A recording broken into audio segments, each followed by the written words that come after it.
நம்ம இன்றைக்கி hand writing வந்து டெவலப் பண்ணுறதுக்கு என்ன டிப்ஸ் பார்க்க போகிறோன்னா வந்து காப்பியிங் ஸ்கில்ஸ். ஸோ வந்து இது வந்து காப்பி பண்ணணும். அந்த மாதிரி இதே இந்த காலத்தில் இருக்குல்ல, இதை வந்து அப்படியே இந்த சைடு காப்பி பண்ணணும்.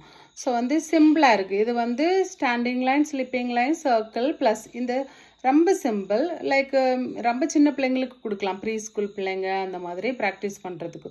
ஸோ வந்து இது கொஞ்சம் ஈஸியாக இருக்கும். சம்டைம் வந்து ஹேண்ட் ரைட்டிங்கில் ஸ்ட்ரகிள் பண்ணுறவங்களுக்கு இது கொஞ்சம் கஷ்டமாக இருக்கும். ஸோ இதை வந்து நம்ம ஒவ்வொரு ஷேப்பை வந்து அவங்க ப்ராக்டிஸ் பண்ண சொல்லணும். இது சிம்பிளாக இருக்கும். அதுக்கப்புறம் வந்து கொஞ்சம் காம்ப்ளெக்ஸாக கொடுக்கணும். இந்த மாதிரி இருக்குல்ல, அதுக்கப்புறம் வந்து ஷேப்பு. ஸோ இந்த மாதிரி இருக்குல்ல, இதை வந்து அப்படியே வந்து அவங்கள இதே ஷேப்பில் அவங்கள காப்பி பண்ண சொல்லணும். ஸோ இது எதுக்கு காப்பி பண்ணுறது எப்படி யூஸ் ஆகும்னா, நம்ம அதுக்கப்புறம் ஏபிசிடி எழுதுகிறாங்கல்ல, ஏ அது. ஸோ இந்த மாதிரி ப்ராக்டிஸ் பண்ண தான் டீச்சர் போர்டில் எழுதும்போது அதை அப்படியே அவங்க வந்து காப்பி பண்ணுவாங்க. ஸோ எந்த மாதிரி என்ன டிசைனில் வரும், என்ன ஷேப்பில் வருது, ஏ எப்படி வருது, ஏ எங்கே லைன் போடணும், எந்த டைரக்ஷனில் வருது, பி என்ன டைரக்ஷனில் வருது, கர்வ்ட் லைன் வருது, ஸ்ட்ரெயிட் லைன் இங்கே வருது. ஸோ ஒவ்வொரு ஆல்பபெட்ஸும் அப்பர் கேஸ் வந்து ஒரு லைன் போட்டு தான் வரும்.